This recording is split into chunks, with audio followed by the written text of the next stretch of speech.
This is the Tree of Life, Season 27, Chapter 7. In this episode, we will be integrating our discussion of the tautological flow of consciousness from vessel to vessel with consensus. In the ordinary course, reverse substitution without negation sees the flow of consciousness from vessel to vessel. In the tautological case, the leader or trendsetter, who has already acquiesced to the impulse, acts as the incoming consciousness for the vessel of the second in line, acting out the impulse acquiesced to. This sees the formation of emotional coupling, mirroring, which sees recurrence of the impulse. In the production of digital media, the leader or trendsetter is the crafter of content. The second in line is the person who first reads it, the third is the next, and so on and so forth.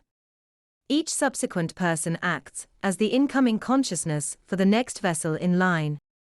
But expressed meaning of any kind, content, is not static. The meaning of the expressed content perceived from the vantage point of a vessel changes with each consciousness that passes through it. Consensus is the outcome of a single tautological cycle of all consciousness through one vessel perceiving the content.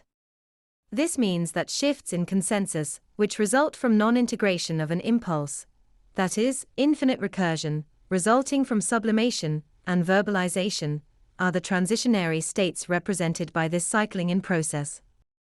When content or meaning is many-layered, what we are seeing is the quantization of discrete phases of transition. The individual perceptions of consciousnesses, as they flow through a vessel as a single vantage point.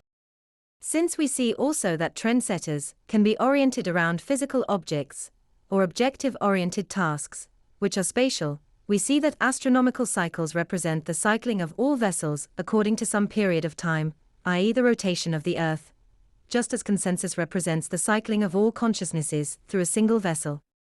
They are merely two time scales, or two vantage points from two distinct time perspectives. That is, space and time are one and the same, the product of a distinct vantage point of time. In a previous episode, we discussed how domains can expand by archetype or spatially. This was used to explain where infinite recursion is permitted by a hierarchy or domain.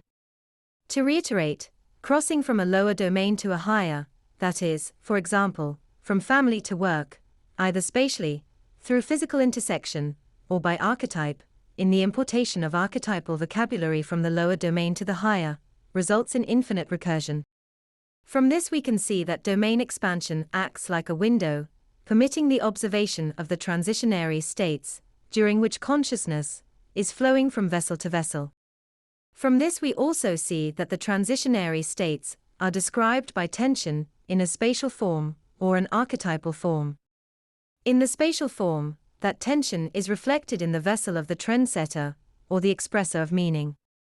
In the archetypal form, that tension is between dialectical positions, in some substitutionary arrangement, transitionary structure. These positions represent a lack of mirroring created by othering to create in groups and outgroups. The distinction between these two arises out of the same difference of scale we observed earlier separating spatial, or astronomical cycles and consensus.